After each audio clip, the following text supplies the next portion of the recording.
Boa noite a todos, meus irmãos. Hoje, novamente, vamos iniciar o trabalho espiritual de hoje, agradecendo ao nosso Mestre Jesus e ao grandioso Deus, nosso Pai, que nos dá a força, a oportunidade e o amparo no dia de hoje. Conforme havíamos comentado na semana passada, vamos entrar na narrativa da construção do hospital. Então vamos lá. Agora, o desafio de construir o hospital. Mas, primeiramente, tinha que construir o templo. Assim, promoveu intenso movimento de pessoas, materiais, campanha, mutirão, preces, colaboração em dinheiro daqueles voluntários que podiam colaborar. Assim, o templo agora ficou pronto. Então, as sessões de materialização, como a de incorporação, passaram a ser feitas neste templo novo. Mas, conforme a designação do alto, o templo precisou ser demolido e eles dependiam das instruções dos irmãos desencarnados, quer dizer, os espíritos, para esse empreendimento. Agora, eram duas as batalhas: construir o novo templo e o hospital. Tarefa quase impossível, porém, eles tinham uma voz que fortalecia, e essa voz vinha do mestre Petrônio e irmão Cláudio.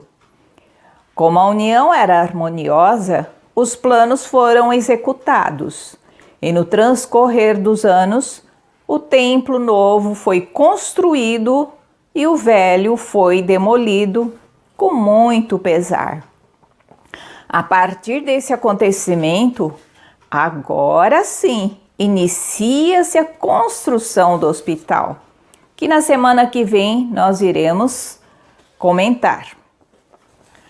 Agora vamos à carta do mestre Petrônio, que vinha através de voz direta.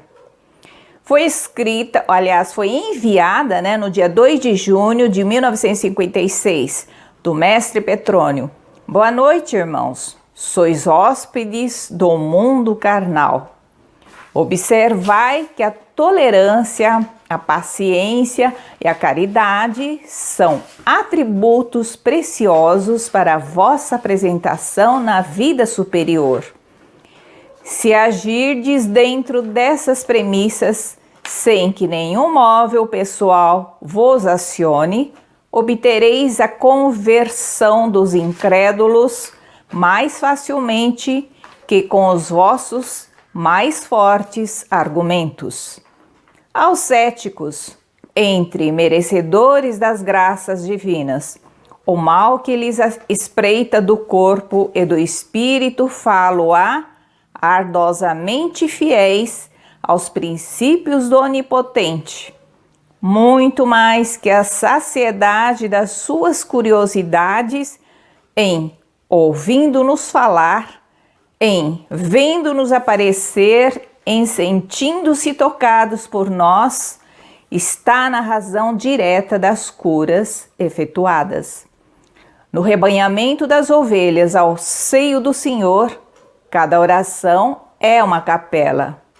Se unirdes essas ermidas, quer dizer, as capelas, formareis o grande templo, cuja norma essencial é a do amor ao próximo, cujo objetivo primordial é o do cumprimento do livre-arbítrio, a cuja lei soberana é a caridade cristã. Não vos esqueçais que dentro de vós dormita suficiente energia para a estrutura da Igreja Universal.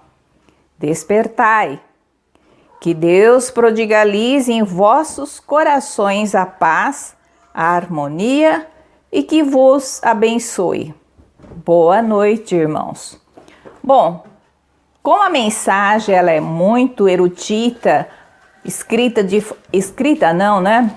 encaminhada pela voz direta de forma bem clássica, vamos fazer a interpretação. Ele diz que as atitudes de tolerância, paciência e caridade valem mais que os argumentos, do que a falácia, do que as palavras, né? Não tenham somente curiosidades quando vão lá assistir, né, o Espírito falando, o Espírito se apresentando. Então, ele está querendo dizer, ouvindo-nos, vendo-nos, sentindo-se tocados por esses espíritos, porque eles falavam em voz direta, mas eles se materializavam para até tocarem neles, para sentir que é uma razão direta da cura, quer dizer, é o momento que estava sendo curados. Aí ele finaliza dizendo, formarás o templo. No templo tem uma norma essencial, que é amor ao próximo. Tem um objetivo primordial, que é o cumprimento do livre-arbítrio. E tem uma lei soberana, é a caridade cristã. Que todos nós, na verdade, internamente, todos nós temos esse templo. E agora, com a mesma serenidade, com a mesma calmaria, vamos recebendo o passe espiritual que são encaminhados pela equipe espiritual.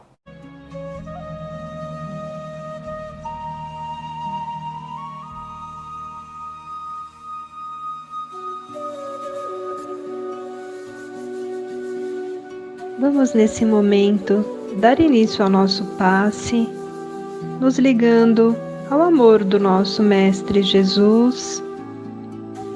Vamos pedindo que os espíritos de luz nos assistam, afastando de nossas mentes todos os pensamentos negativos, deixando ir embora os sentimentos de amargura, tristeza, raiva e decepção.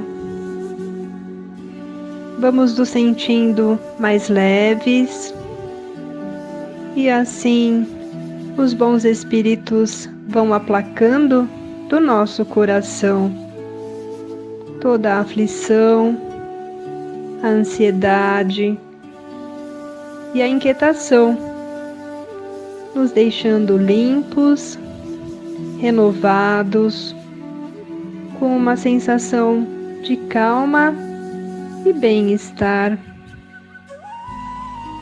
E nesse momento, os espíritos de luz nos deixam um sentimento de alegria, confiança, nos envolvendo em seu amor. Receba esse passe da equipe espiritual do Recanto de Interlagos e do amor de Jesus intercedendo por todos nós. Que assim seja.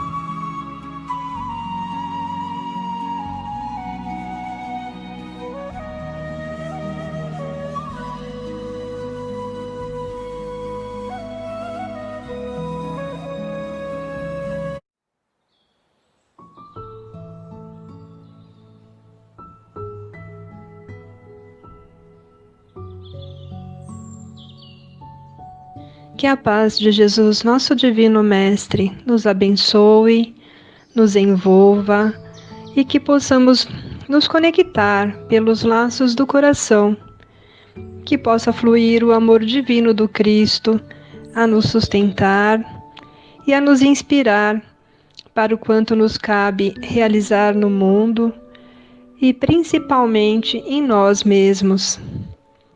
Senhor, te pedimos, clareie os caminhos de todos nós, seres humanos, para que possamos nos harmonizar com as tuas leis, com a natureza, com a vida. Mestre Jesus, ajuda-nos a desenvolver a fraternidade e a paz em nosso sentimento como um primeiro passo na conquista do amor universal. Deixa-nos sentir esse amor vibrando em nossas emoções, envolvendo os nossos corpos, para que essa divina harmonia possa chegar até o nosso inconsciente, eliminando ao menos um pouco das sombras que ali ainda existem. Que nossa prece se reverta em bênçãos, em energias salutares e cheguem a todos os corações. Guarda-nos, Altíssimo Pai, em tua luz. Fé e equilíbrio em todas as direções.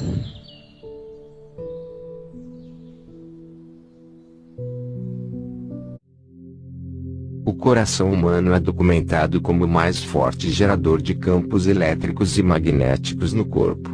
Isto é importante porque nós sempre fomos ensinados que o cérebro é onde toda ação acontece.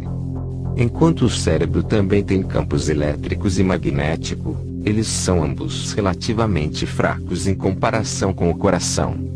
O coração é também o primeiro órgão formado no útero, e todo o resto vem depois. Recentemente, neurofisiologistas ficaram surpresos ao descobrirem que o coração é mais um órgão de inteligência do que meramente a estação principal de bombeamento do corpo. Mais da metade do coração é na verdade composto de neurônios da mesma natureza daqueles que compõem o sistema cerebral. Joseph Ailton Pearce, autor de A Biologia da Transcendência, chama isto de o maior aparato biológico e excede da nossa maior inteligência. O coração também é fonte do corpo de maior força no campo eletromagnético. Cada célula do coração é única e no qual não apenas pulsa em sintonia com todas as outras células do coração, mas também produz um sinal eletromagnético que se irradia para além da célula. Um aparelho que mede as ondas cerebrais mostra que os sinais eletromagnéticos do coração são muito mais fortes do que as ondas cerebrais, de que uma leitura do espectro de frequência do coração podem ser tomadas a partir de 3 metros de distância do corpo. O coração é cerca de 100.000 vezes mais forte eletricamente e até 5.000 vezes mais forte do que o cérebro magneticamente. E tudo, como nós sabemos, é feito de energia, isto é, ondas de campos eletromagnéticos de energia. Isso mostra que nós estamos conectados com tudo, e mudamos a nossa realidade com a energia de nossos pensamentos e sentimentos.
Então, boa tarde, né? Um prazer estar aqui com vocês. Conversar sobre o Evangelho no Lar é algo que eu gosto muito. Não só porque o Evangelho é uma coisa maravilhosa, mas essa questão do lar é muito importante. Porque a gente conversa sobre o Evangelho na Casa Espírita, né? A gente conversa sobre o Evangelho no congresso. Mas qual é a diferença a gente conversar um Evangelho no lar? Porque é um momento completamente diferente dos outros encontros que uma família tem. É diferente do encontro do almoço, do encontro do jantar, do encontro da mesada, do encontro de ver filme, de ver futebol, enfim. É um momento em que a família se reúne para uma coisa completamente diferente de sua rotina. E esse encontro, ele tem algumas regras que não são ditas, mas são vividas. Porque é um momento em que a gente não vai se acusar, é um momento que a gente não vai entrar em contendas, é um momento em que a gente vai se respeitar. Então é um momento em que a gente vai conversar sobre as nossas questões, mas apoiada pelo amor de Jesus. Então, o Evangelho no Lar, ele é essa instância especial, um momento especial que uma família tem, é um momento sagrado, diferente, que pode, então, instaurar uma maneira diferente dessa família conviver. Então, a importância do Evangelho no Lar eu entendo como sendo uma instância, uma oportunidade educativa para todos os espíritos que estão presentes ali.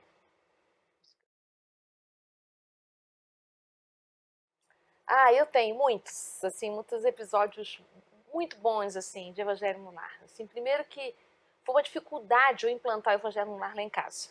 Embora minha família seja espírita, os meus filhos tenham nascido já no lar espírita como eu, implantar o Evangelho foi um sacrifício, porque eles não queriam abrir mão do que eles estavam fazendo naquele dia para poder estar no Evangelho com a gente, né? Então, a gente pensou muitas estratégias, até que a gente conseguiu uma que deu super certo, né? Eu e meu marido convidamos os nossos sobrinhos para o Evangelho no Lar, que tinham idade próxima dos meus filhos. E eles, vendo os primos, enfim, e outras pessoas queridas, se sentiram arrastados amorosamente a participar. Então, foi uma maneira que a gente encontrou de poder tornar aquele encontro prazeroso também, porque a gente tinha uma combinação de que cada um trazia o que queria para a gente lanchar depois do Evangelho, nos domingos à noite, que a gente faz até hoje isso, mas a gente começou assim. Então isso foi uma coisa muito, foi uma conquista assim muito grande para a gente. O nosso Evangelho no Lar continua até hoje. Hoje eles já são adultos, já têm suas próprias casas, eles fazem Evangelho em suas casas e às vezes vêm participar do nosso, e é uma coisa assim muito gostosa. E a segunda coisa assim que eu tenho muito boa do Evangelho no Lar é que há uns 3 anos e meio aproximadamente, quando meu filho desencarnou, uma das notícias que eu tive é que o Evangelho no Lar ficou para ele como algo muito, como uma semente para ele importante. Então, eu hoje penso assim, nossa, ainda bem que a gente conseguiu implantar o Evangelho no Lar, porque ficou sendo para ele um recurso. Então, quando a gente pode oferecer para os nossos filhos, além dos recursos materiais, os recursos educativos, os recursos de segurança, a gente ofereceu o recurso do Evangelho, que é um recurso inalienável, que ele pode usar em qualquer circunstância, eu acho assim, um dos melhores tesouros que a gente pode deixar. Então, eu fico muito feliz de ter deixado essa marca para ele, esse momento para ele. E até hoje, quando a gente faz o Evangelho, eu imagino que ele esteja com a gente ali de alguma forma, onde ele está, e a gente sempre faz uma oração para ele também. Então, é um momento em que a gente tem assim de encontro. E eu acho que isso vale a pena para qualquer um de nós, para qualquer ente querido desencarnado que qualquer um de nós tem.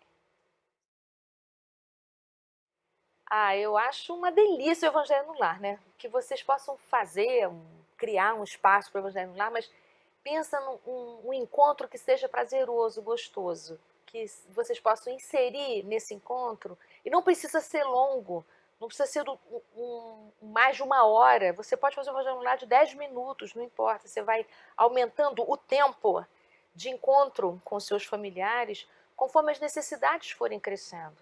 Que você possa também adaptar para a idade das pessoas que participam do Evangelho no Lar. Por exemplo, quando a minha mãe vem, que é uma senhora idosa, a gente faz o Evangelho no Lar com outro tipo de leitura adequado para ela e que ela possa escutar, mais curto, enfim. Então, que você possa implantar isso na sua casa, entendendo assim, É aquele momento que você está abastecendo a sua casa de amor, de luz, de companhias maravilhosas. Para ontem, né? Para começar ontem.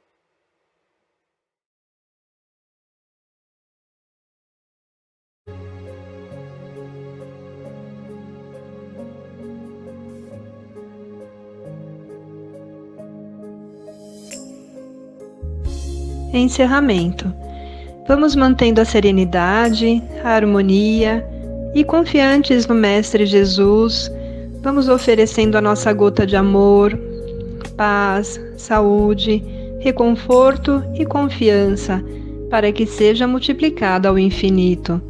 Vibremos pela perfeita harmonia cósmica, vibremos pelo nosso planeta Terra, envolvendo-o em luzes coloridas, em nossos melhores sentimentos e pensamentos.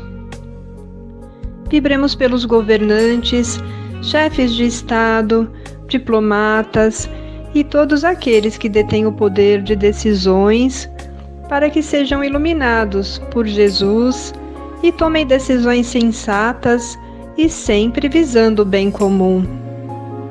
Vibremos pelo nosso país, o Brasil, envolvendo-o em equilíbrio, saúde, amor e confiança. Vibremos por todos os enfermos do corpo físico e da alma, para que possam alcançar, dentro do possível, o alívio, o remédio, o tratamento e a cura. Vibremos pela equipe médica e de enfermagem, da terra e do plano espiritual, oferecendo a nossa gratidão. Vibremos pelas crianças e pelos jovens, para que tenham uma orientação positiva.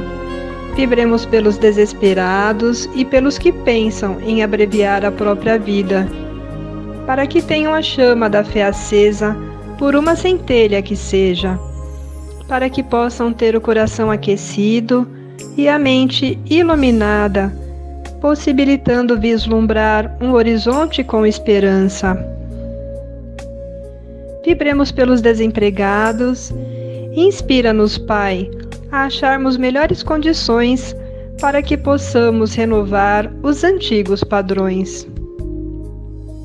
Vibremos pelo Recanto de Interlagos, para que possa cumprir sua missão de farol a iluminar o planeta, levando luz, amor, paz e confiança.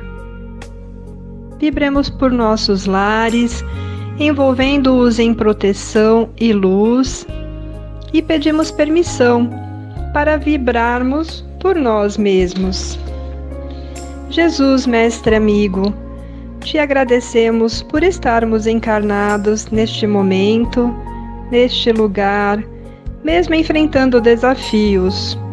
Te pedimos que acompanhe a todos aqueles que sofrem e não conseguiram entender o sentido existencial. Ainda não conseguiram se encontrar. Que seja derramado sobre todos esses espíritos, encarnados ou desencarnados, as suas bênçãos de luz, de paz e de amor. Que assim seja. Fé e equilíbrio em todas as direções.